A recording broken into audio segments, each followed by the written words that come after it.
Thank you, Daddy, for including me.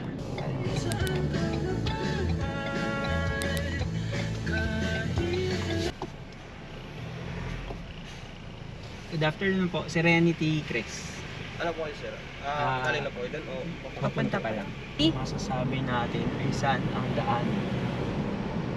Okay, diretso ka pa. Dito. Kahit saan lang ba ito? B, kanina mo.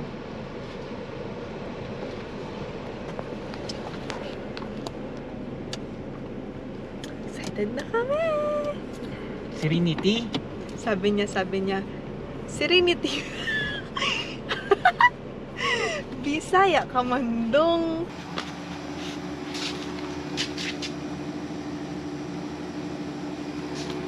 Buti hindi umulan masyado. Hello.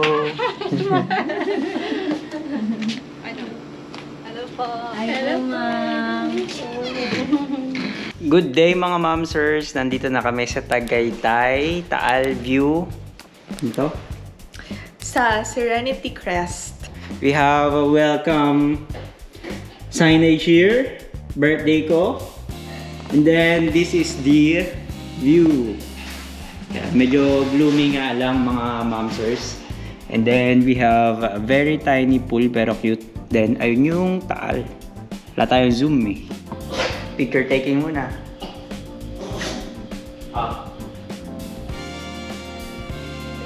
Birthday mo ay salamat sa tunay kong kaibig. Tidi! Shh! Ikaw ah. Wow! Yok ka yan, mami. Wow! Ganda, grabe. Sarap magbimbangan dito. Shh! Tidi! Hindi ka na sigaretso, no? Di ka sure. Baba na doon, baba. Didi!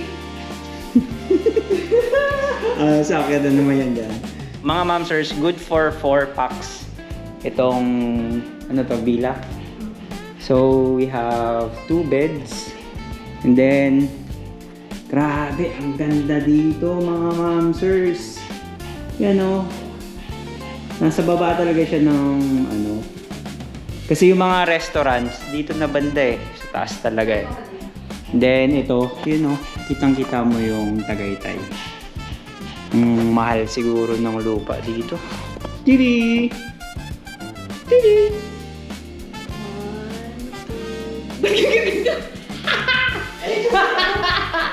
Ba't kayo mga... Sabi si Tiri ay... 1, 2... Lakas mo kasi po. Ganito na nga lang. Kunin mo kasi siya.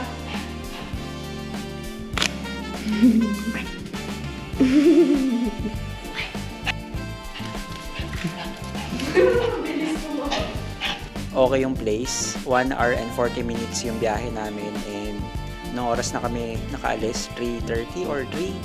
So, mga 5 PM na kami nakapunta dito. And then, yun lang, sobrang nice place siya. Kasi overlooking nga naman talaga sa Taal. And then, medyo pangit lang yung ano kasi may nagpupukpok pa dito sa kabila. May nagmamartilyo. Nagmamartilyo pa eh mag-aalas 6 na, so overtime ata sila. Pero overall, ayan, naririnig nyo, 6 na. Overall, this is a very nice place and syempre, gift to sa akin ni baby, you know. Momsers, after 10 to 15 minutes na figure out din namin kung paano tong video, okay? Wala kasing ano, kung may suggestion lang ako, doon sa songbook dapat meron dong how to na diagram na basic na paano i-tune in yung ano, yung karaoke at saka kasi buti na lang medyo techy tayo, pero pag hindi, yung mga oldies na magbubook dito, yari na. Si TD, hindi ko alam kasi nakabantay lang si TD, you know? Guard dog lang siya. Hindi niya alam kung anong mga nangyayari dito. Yeah. Copyright to. Shout out sa idol niya, si Loki.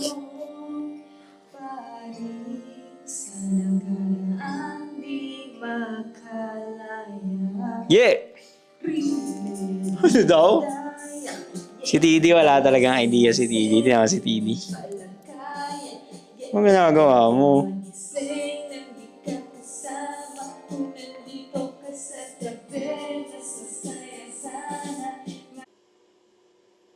Saan tayo?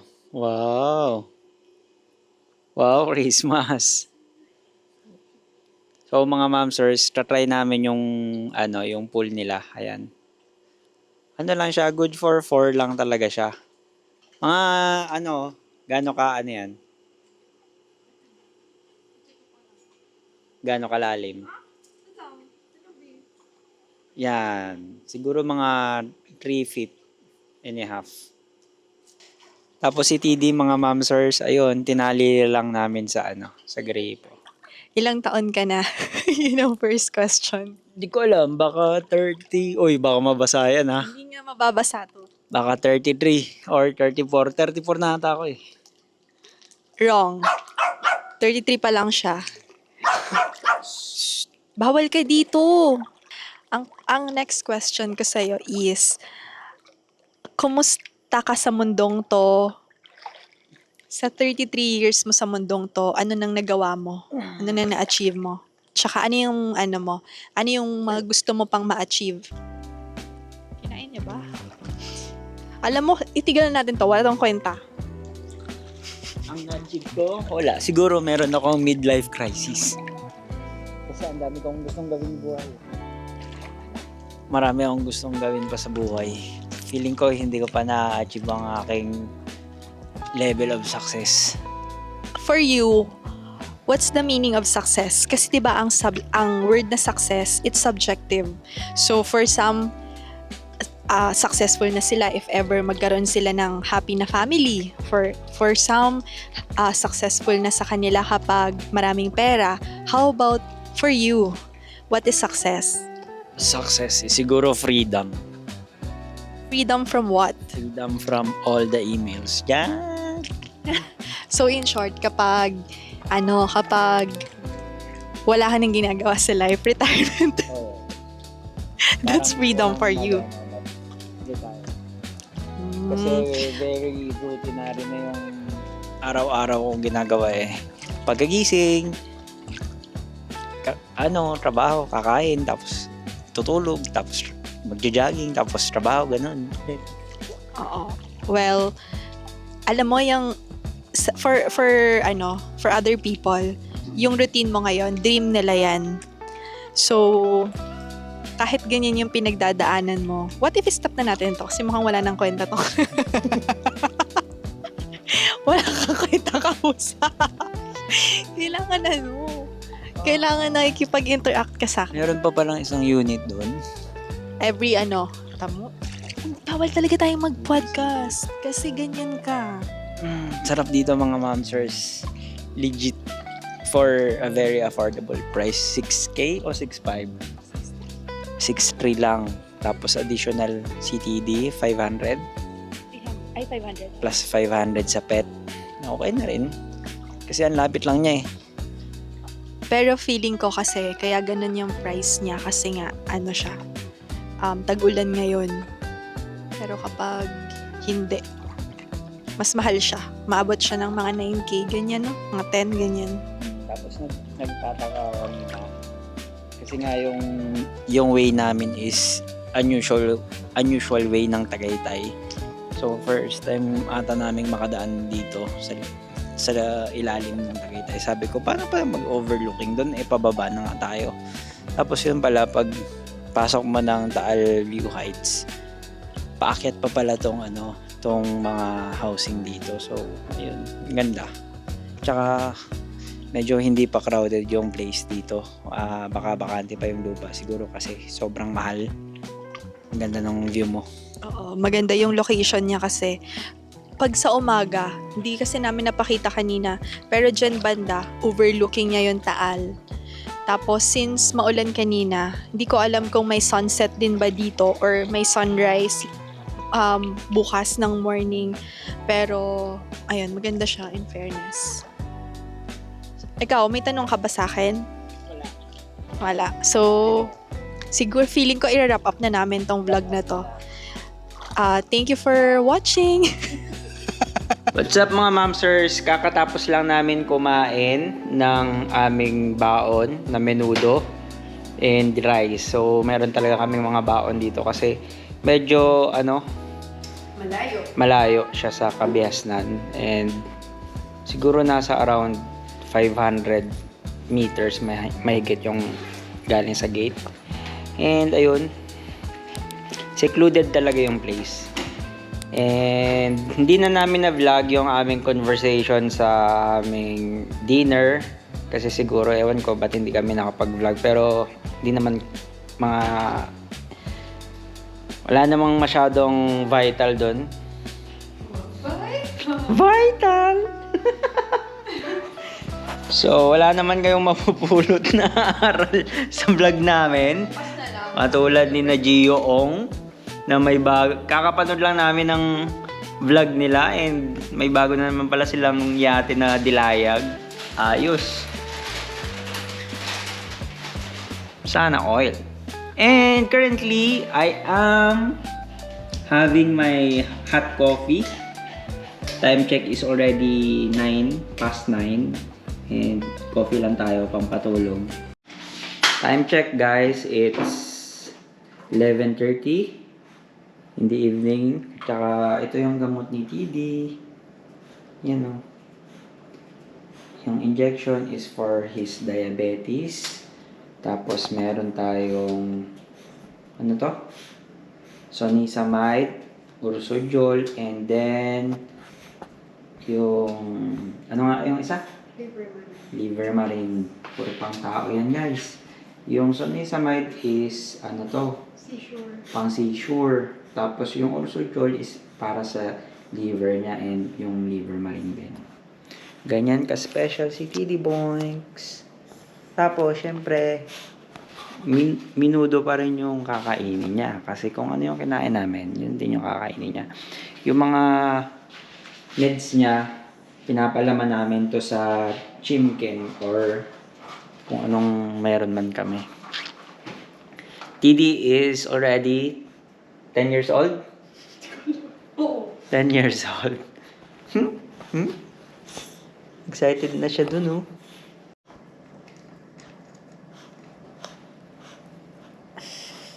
Kaya guys, hindi siya pwedeng iwan basta-basta.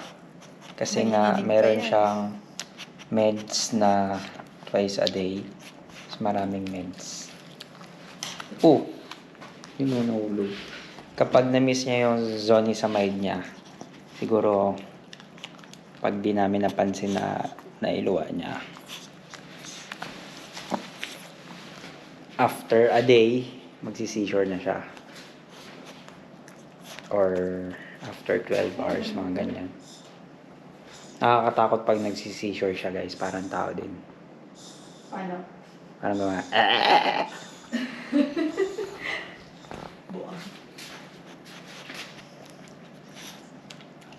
Shout out sa mga fur babies dyan.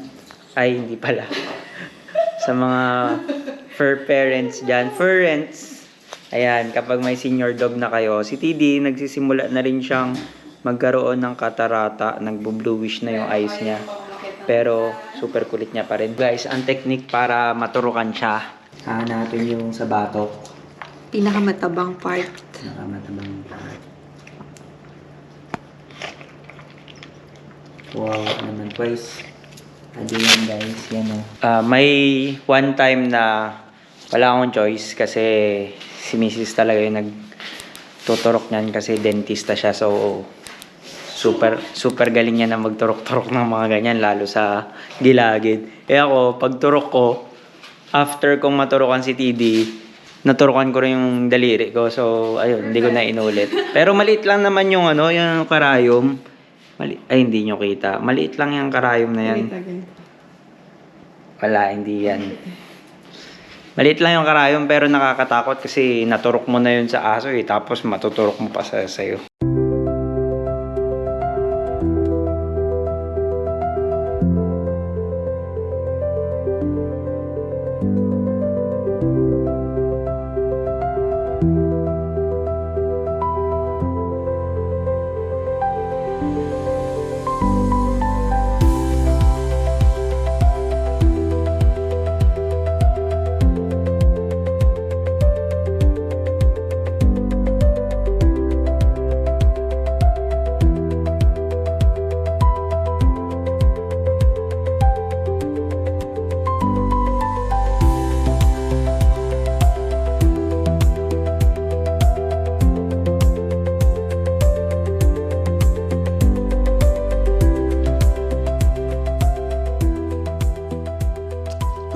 morning mga mamsers! Okay naman yung tulog namin. Medyo nagising lang ako ng twice. Mga alas 3 or alas 4. By the way guys, mga alas 12, alauna, sobrang dami ng tilaok ng manok. Yun pala, pag titingnan mo to, ayan o, may farm. Ganito kami sa farm. Tingnan natin. Kaso hindi kita eh. Yan o, yung nasa baba.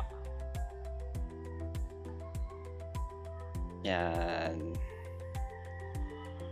Manukan pala siya. And then, itong nasa gilid niya, may plantation ng talong siguro to or what. Pero ang ganda ng pagkakatanim nila dito. Tapos ito yung first time namin siguro na sobrang lapit namin sa Taal. Dati kasi dun talaga kami sa mas overlooking, pero ito overlooking pa rin siya pero closer. Siguro grabe to nung nagka-ashfall. Hindi lang pala dito hanggang dun, parang puro manukan. Wala naman talagang kakwenta-kwenta yung mga vlog namin. Matagal ko nang kwento to. Yung vlogging namin is, or yung vlogging ko specifically is, kapag matanda na ako or kapag namatay tayo, or ako, kapag namatay ako, gusto ko yung vlogging ko, i-play nila yan sa screen. Para yung mga nakakasama ko sa vlog, like mga birthday ng tropa, ayun, i-play lang nila dun. Unlike, kunwari, pag namatay ka na, magko-collect pa sila ng mga video mo and then slideshow sa lamay. Dahil sobrang pagtitipid namin, ang kinain namin kagabi ay kakainin namin yung joke lang. Ibawan kasi kami, mas masarap yung luto ng misis ko. Nakaka-inspire tong tawag dito? Interior itong bahay. Siyempre, pang business nga naman. Kailangan naman magpa-Airbnb ka ng swangit yung interior mo. Pero ito kasi simple lang. Hindi siya ganun kabongga, pero functional lahat. Tingnan mo dito mga mamsers. Yan o. Ang nagustuhan namin dito mga mamsers is yung high ceiling.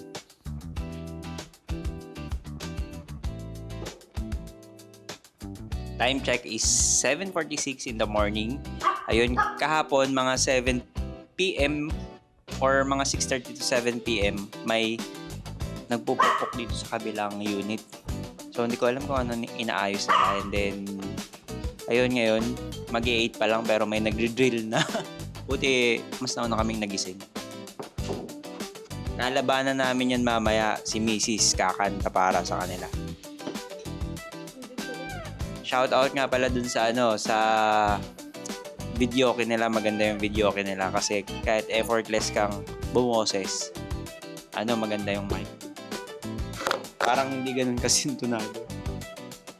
Platinum yung ginagamit. Hindi bago pa kasi yung mic, Alas 8. Video okay na agad kasi naririnig nyo naman yung nagpapalo na naman eh. Naiklik ang piling ko, ang aking buhay. Ang aking buhay sa'yo. Ang aking buhay sa'yo'y ibibigay. Biglang umina yung bukbuk.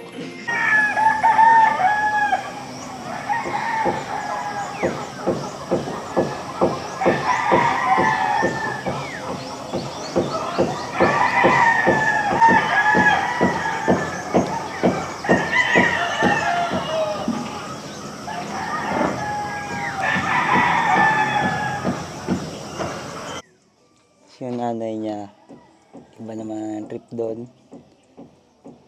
Si TD ay nakatingin sa atin para Palipad ng drone. So, dito tayo mga mamsers. Try natin magpalipad ng drone. Siguro huling lipad nito is May ng eleksyon. Actually, parang plan ko na nga to ibenta mga mams. Pero para kasing, ayun, yung joy ng may bagong gadget is napagsawaan ko na. Siguro naka 5 crush na rin to. Ito namang drone ko na to is sobrang bihira ko siya maano kasi na-realize ko lang na kapag may drone ka, dapat outdoorsy person ka pala talaga na kailangan namang mag-drone ka ng mag-drone doon lang sa vicinity mo. May tama na to sa sa gimbal mga mamsers. So mamaya maririnig nyo yung vibrations niya, yung garalgal. Ewan, yan. Pag in-stabilize siya ng ganyan, rinig nyo na yung error sa motor niya. Pero pag ganito, wala. Kasi may crack na siya dito nung tumama nga siya ng kondo dun sa Arcovia. And then, take off permitted. Palipad na tayo. Balik na natin siya mga mamsers.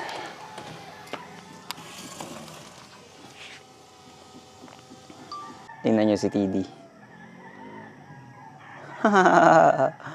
Kawawang bata. Ayun mga mamsers, kwentuhan lang ulit. So, kakatapos lang natin magpalipad. And sobrang init niya mga mamsers. Tapos, ito yung extra bat. I mean, 40 minutes. Siya yung mas malaki sa 250 grams. And, ayun, parang after some time, na-realize ko na hindi naman sa nagsawa kasi bihira nga mapalipad to eh. Parang yung the joy of flying is not for me anymore. Well, unlike before na kapag nasa taas ka, parang ayun, na-enjoy mo yung scenery. Pero ngayon parang parang nagiging na siya, parang chore ba? Time check mga mamsers. Parang dugyot ako sa sando. It's 11. Yan, 11. So, nakapag-impake na kami and si TD, pinakain ulit namin and tinurukan ulit. And ayun, mag-sweep lang kami kung may mga naiwang gamit dito. Parang wala naman kasi hindi nga kami masyadong tumambay dito sa taas eh. Natulog lang talaga kami. And ito nga pala yung view. Yan na hindi ko na ipakita sa inyo. Ayan, yung front door. Ano ba to? Ganito. Ayan. Sa front door. So, kita nyo naman siya sa drone shot. Then, kagabi, ito rin naman. Hindi ko pala na-open to kagabi. Yun o.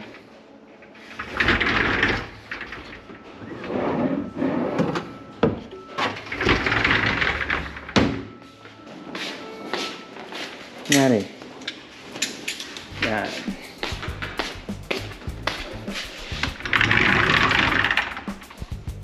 Ba may plancha pa pala dito. Ito yung CR. Tatain ko sa Pagkakain, diretso, pupo. Oh, mana sa ama.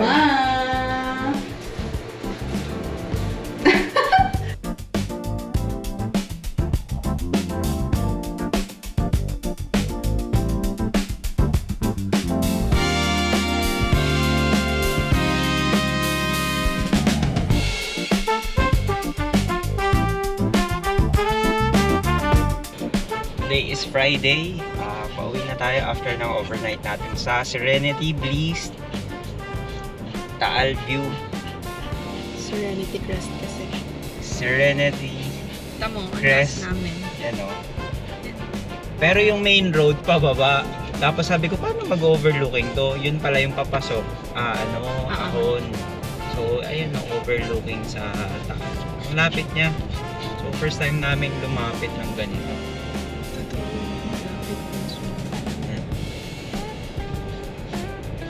As kanina, tinitingnan ko pa kanina sa mapa kung pwede kaming mamasyal dun sa yung may boulevard mismo ng ng dagat. Pero sa isip-isip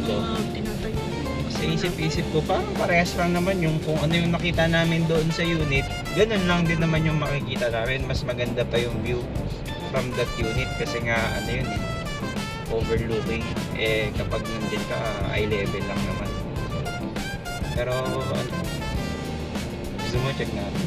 Ay! Yung natin yung ID pala. Ewan ko. Eh mga ma'am sirs, medyo malayo pa yung gate. So yung mga caretaker, pabiyahe pa rin talaga sila. And wala nga ang mga bibilhan dito. So advice namin sa inyo is magbaon kayo, magdala kayo ng grocery nyo para pagdating doon, settled na kayo. Dapat may mga alak na kayo. Hindi nga kami nakabili ng wine. Alright! Ito na yung gate. Ito na yung gate. Bye-bye. Tapos mag-iwan pala kayo ng yan, ID. Any ID will do. Okay na. Bye! See you on our next Adventure. vlog. Getaway vlog.